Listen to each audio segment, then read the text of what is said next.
ഒരു ഗ്രാമത്തിലെ ഒരു കുളം. അതിൻ്റെ കരയിൽ കാലികളെ മേയിച്ചുകൊണ്ടിരുന്ന കുറച്ച് കുട്ടികൾക്ക് അന്നൊരു അത്ഭുതകരമായ സംഭവമുണ്ടായി.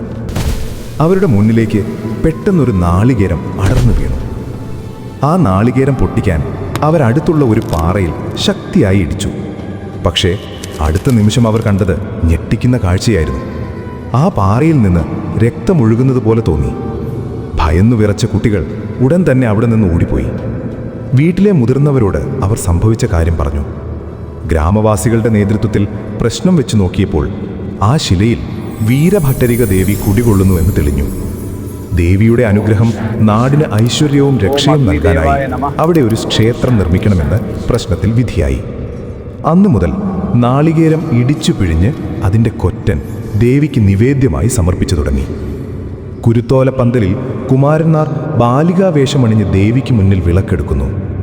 അത്ഭുതകരമായ ആചാരവും ഇവിടെ ആരംഭിച്ചു. പ്രശ്നവിധി പ്രകാരം ഋതുദേവതകളെ എല്ലാം ആവാഹിച്ചുകൊണ്ട് വായുമണ്ഡലം മേൽക്കൂരയായുള്ള വിശിഷ്ടമായ ഒരു ക്ഷേത്രം ഇവിടെ നിർമ്മിക്കപ്പെട്ടു. ഇന്ന് ഭക്തജന സഹസ്രങ്ങൾക്കും അഭയവും ആശ്വാസവും നൽകുന്ന സ്വയംഭുവായ വീരഭട്ടരിക ദേവി വാഴുന്ന പുണ്യപുരാതനമായ ശ്രീ കൊറ്റൻകുളങ്ങര ദേവി ക്ഷേത്രം.